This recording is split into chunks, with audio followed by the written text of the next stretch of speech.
పని అయిపోయిందన్నారు. Lord's one day తర్వాత retirement తీసుకుంటాడన్నారు. 2027 world cup team ప్లాన్లో ప్లేస్ లేదన్నారు. కానీ చరిత్ర సృష్టించాలన్నా, హిస్టరీని తిరగరాయాలన్నా తనకే సొంతమని నిరూపించాడు hit man Rohit Sharma. Cricket పుట్టినిల్లు లార్డ్స్లో వన్డేలో సెంచరీలతో చెలరేగిన ఫస్ట్ ఇండియన్ క్రికెటర్గా రికార్డు క్రియేట్ చేశాడు. మాస్ బ్యాటింగ్కు రికార్డుల మోత మోగితే ఎవడ్రా రోహిత్ పని అయిపోయింది అని అన్నారు అంటూ ఫ్యాన్స్ పండగ చేసుకుంటున్నారు. ఫామ్ కోల్పోయాడు, వయసు సహకరించట్లేదు, వరల్డ్ కప్కు అవసరం లేదు, అసలు వరల్డ్ కప్ ప్లాన్స్లోనే ప్లేస్ లేదు అన్నారు.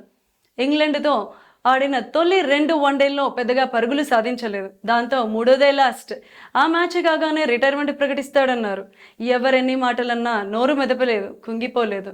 ఎంతమంది విమర్శలు చేశారో అందరికీ ఒకేసారి ఇచ్చిపడేశాడు హిట్ మ్యాన్ రోహిత్ శర్మ. లార్డ్స్లో ఏ ఒక్క ఇండియన్ బ్యాటర్కు సాధ్యం కాని రికార్డును సాధించి చరిత్ర సృష్టించాడు.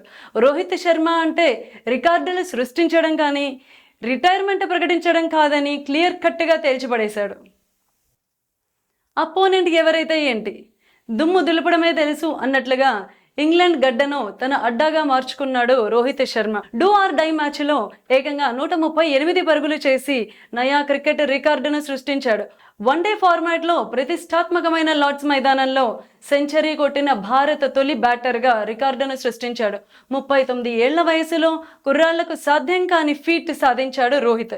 భారీ టార్గెట్ చేజింగ్లో 84 బంతుల్లోనే రోహిత్ 100 పరుగుల మార్కును అందుకున్నాడు. మొత్తం 110 బంతుల్లో 138 పరుగులు చేశాడు. ఇన్నింగ్స్ మొత్తం 17 4లు 5 6లు ఉన్నాయి. ఈ ఒక్క నాక్ చాలు రోహిత్ శర్మ విధ్వంసం ఏ రేంజ్లో సాధించాడో చెప్పడానికి. పనైపోతుందంటూ వినిపించిన ఒక్కో విమర్శను తన బ్యాట్తో స్టేడియం బయటకు విసిరి కొట్టాడు. 2027 వరల్డ్ కప్ ఆడాలనే కర నెరవేరదనే మాటలను కూడా మూటగట్టి బౌండరీ లైన్ను దాటించాడు. ఎవరైనా సెంచరీ ముందు కాస్త గ్యాప్ తీసుకుంటారు, కానీ చరిత్ర సృష్టించాలన్నా తిరగరాయాలన్నా నాకై సొంతం అన్నట్లుగా ఆడాడు. 6తో సెంచరీని కంప్లీట్ చేశాడు.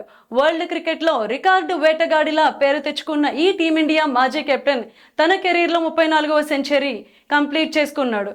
సెంచరీ మార్క్ అందుకోగానే రోహిత్ శర్మ కాస్త అగ్రెసివ్గా సెలబ్రేషన్స్ చేసుకున్నాడు. విదేశీ గడ్డపై ఒకే దేశంలో అత్యధిక వన్డే సెంచరీలు నమోదు చేసిన ఆటగాడిగా హిట్ మ్యాన్ ప్రపంచంలోనే అగ్రస్థానంలో నిలిచాడు. ఇంగ్లాండ్తో 3వ వన్డేలో సెంచరీ కొట్టిన రోహిత్ శర్మ ఇంగ్లాండ్ గడ్డపై అత్యధిక వన్డే సెంచరీలు చేసిన ప్లేయర్గా నిలిచాడు. ఇంగ్లాండ్లో రోహిత్కు ఇది 8వ వన్డే సెంచరీ. ప్రతి షాట్లో పర్ఫెక్ట్ టైమింగ్ ఉంటుంది. ఏజ్ జస్ట్ నంబరే బాస్. 2027 వరల్డ్ కప్ కొట్టే దాకా రిటైర్మెంట్ అయ్యేదే లేదని రికార్డు బద్దలు కొట్టినట్టు మరి చెప్పాడు వెటరన్ ప్లేయర్. స్టేడియం మొత్తం స్టాండింగ్ ఓవేషన్ ఇచ్చిందంటే మనోడి బాధుడు ఏ రేంజ్లో ఉందో అర్థం చేసుకోవచ్చు.